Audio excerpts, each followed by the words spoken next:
Motivasi itu sangatlah bermanfaat karena sebuah motivasilah yang akan merubah segala bentuk yang ada di dalam pikiran Anda. Maka mendengarkan motivasi itu sangat banyak manfaatnya.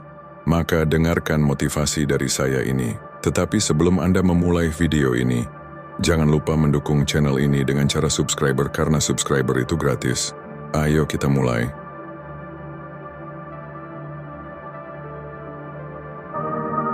Poin pertama, terima kasih telah menunjukkan siapa dirimu sebenarnya. Kadang, kita tak perlu menggali terlalu dalam untuk tahu siapa seseorang sebenarnya.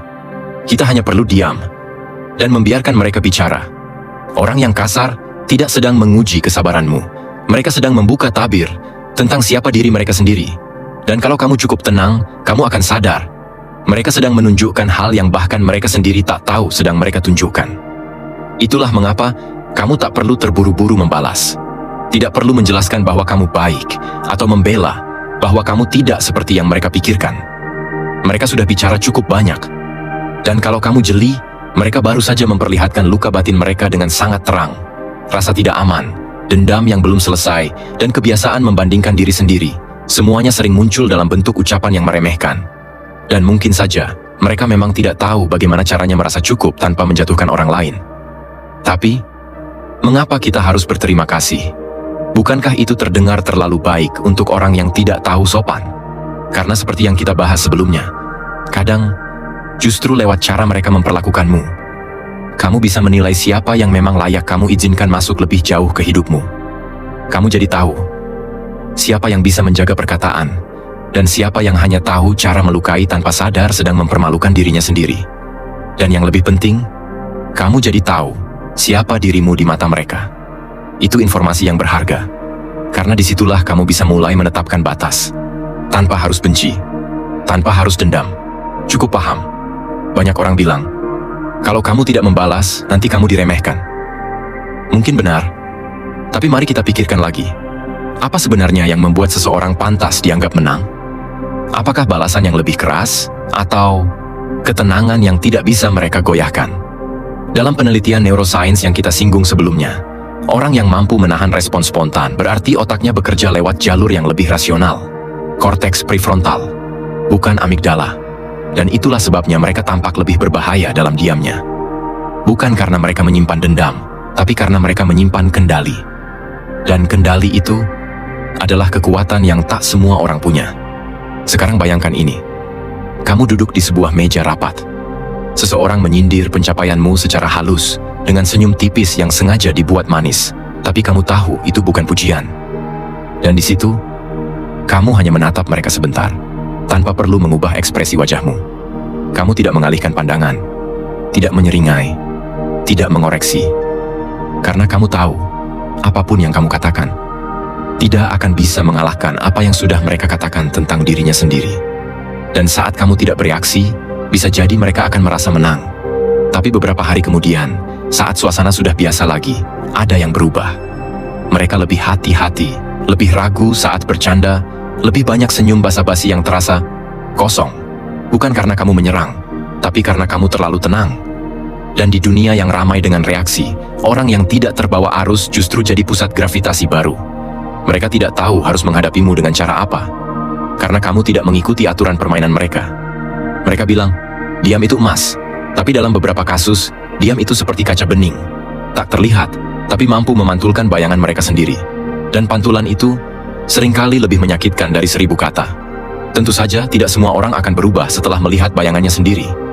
Beberapa malah menutup mata, beberapa tetap bersikeras menyalahkan cermin. Tapi tugasmu bukan membuat mereka sadar. Tugasmu adalah menjaga ruang dalam dirimu tetap bersih, agar tak ada satupun luka yang mereka lemparkan bisa menempel. Itu sebabnya, dalam banyak ajaran filsafat, termasuk stoikisme, kita diajarkan untuk menerima bahwa kita tidak bisa mengendalikan orang lain, hanya diri kita sendiri. Dan saat kamu berkata dalam hati, terima kasih, sekarang aku tahu siapa kamu, itu bukan pernyataan sinis. Itu bentuk penerimaan, bahwa kamu tidak akan lagi berharap dari orang yang bahkan tak mampu menghormati dirinya sendiri. Mungkin kamu tidak akan mendapat permintaan maaf. Mungkin mereka tidak akan pernah mengerti kenapa kamu tiba-tiba menjauh. Tapi mereka akan merasakannya, bahwa sejak itu, kamu tidak lagi duduk di meja yang sama. Bukan karena kamu marah, tapi karena kamu tahu mereka tidak pantas berada di ruang yang kamu jaga dengan susah payah. Dan mungkin itu cukup untuk membuat mereka menyesal. Bukan karena kamu membalas, tapi karena kamu membuat mereka sadar mereka tidak punya tempat lagi di dalam versi dirimu yang baru. Poin kedua, kamu tidak punya kuasa untuk merusak kedamaianku. Kadang, kita terlalu cepat bereaksi. Padahal, tidak semua serangan harus dibalas. Tidak semua kata harus dijawab. Dan tidak semua orang layak untuk masuk ke dalam kepala kita. Coba ingat satu momen. Ketika seseorang berbicara kasar, merendahkan, mengintimidasi, dan kamu hanya diam. Bukan karena takut, tapi karena kamu tahu satu hal. Dia tidak punya kuasa atas kedamaianmu. Lucu ya, betapa orang-orang begitu percaya diri bisa mengacaukan isi kepala kita hanya karena volume suara mereka lebih keras. Padahal, seperti yang dikatakan Epictetus, bukan peristiwa yang mengganggu manusia, tapi penilaian mereka terhadap peristiwa itu. Artinya kemarahan mereka hanya berfungsi kalau kamu mengizinkannya. Tanpa persetujuan batinmu, mereka hanyalah suara yang berlalu. Biasanya kita terlalu cepat tidak enakan. Khawatir dianggap dingin, takut dikira sombong. Padahal, justru ketika kita memilih diam dan tetap tenang, itulah bentuk keberanian yang sebenarnya. Kita diajarkan untuk ramah, untuk menyesuaikan diri, bahkan ketika batin kita dipukul berkali-kali. Tapi ada satu titik di mana kamu sadar, kalau kamu terus membiarkan mereka masuk, maka kamu yang perlahan akan hilang. Seseorang pernah mencoba menghina kita di depan umum. Kamu mungkin ingat betul detiknya. Tanganmu gemetar, napasmu tidak teratur, jantungmu berdebar. Tapi kamu tetap duduk, tetap diam. Tidak satu pun kata keluar. Dan justru disitulah kamu menang. Ada semacam kebebasan dalam ketenangan. Bukan karena kita pasrah, tapi karena kita sadar penuh bahwa emosi kita adalah milik kita sendiri. Dan tidak ada satu orang pun, tidak, bukan atasanmu, bukan keluargamu, bukan temanmu, yang punya hak untuk merusaknya. Kedamaian bukan hadiah, ia adalah keputusan. Dan kalau kamu membiarkan orang lain memutuskan untukmu, itu artinya kamu menyerahkan kendali yang seharusnya hanya milikmu. Pernahkah kamu merasa bersalah karena kamu memilih tenang? Karena kamu tidak membalas? Karena kamu tidak berperan dalam drama yang sedang mereka ciptakan? Tapi bukankah itu justru keberanian sejati? Menolak ikut tenggelam dalam kekacauan orang lain? Bukan karena kamu tak sanggup, tapi karena kamu tak mau. Karena kamu tahu betul. Nilai dirimu tidak ditentukan oleh betapa kerasnya kamu membalas, tapi betapa utuhnya kamu tetap bertahan, tanpa harus kehilangan kedamaianmu. Kalau kamu sadar, banyak orang kasar justru semakin agresif. Saat kamu tidak memberikan reaksi, mereka ingin mengganggu ritmemu. Mereka ingin kamu kacau. Dan saat kamu tidak bergeming, mereka merasa kehilangan kuasa. Sakitnya di situ. Ketika mereka berusaha memancing, dan kamu malah memancing mereka untuk berpikir ulang. Mindfulness, kesadaran penuh, itu bukan sekadar gaya hidup, itu perisai batin. Otak kita punya sistem parasimpatik yang, secara biologis, bisa menenangkan detak jantung, mengatur napas, bahkan menurunkan tekanan darah saat tekanan sosial memuncak. Dan yang paling menarik, sistem ini bisa dilatih. Melalui latihan visualisasi, journaling, atau bahkan hanya dengan duduk diam dan bertanya ke diri sendiri. Apakah ini pantas untuk merusak kedamaianku? Sebagian orang akan berkata, "Ah, kamu terlalu lembek." Tapi di balik kelembekan itu, mereka tak pernah tahu. Kamu sedang membangun benteng. Bukan untuk menjauh dari orang lain, tapi untuk menjaga dirimu sendiri tetap utuh. Ada yang bilang, kamu tidak tegas, harusnya kamu balas. Tapi siapa bilang membalas adalah bentuk ketegasan? Bisa jadi. Justru itu bentuk kepanikan.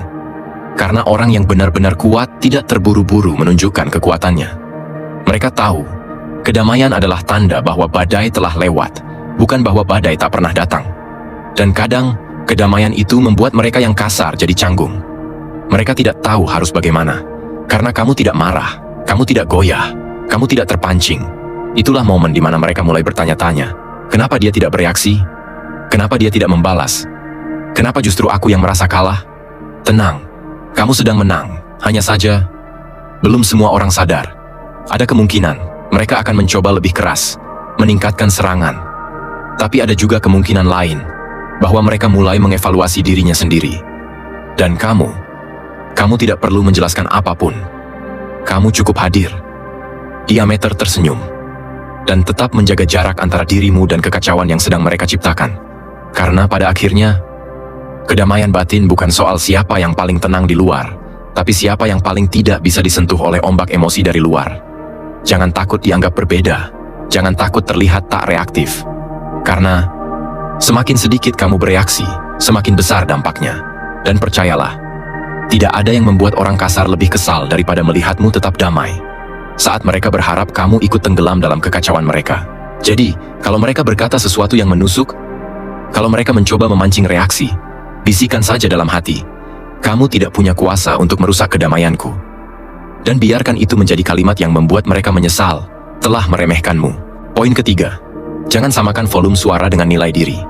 Ada satu hal yang sering kali membuat kita terdiam, bukan karena kita tidak punya kata-kata, tapi karena kita sedang menimbang, apakah semua kebisingan itu benar-benar layak untuk dilawan?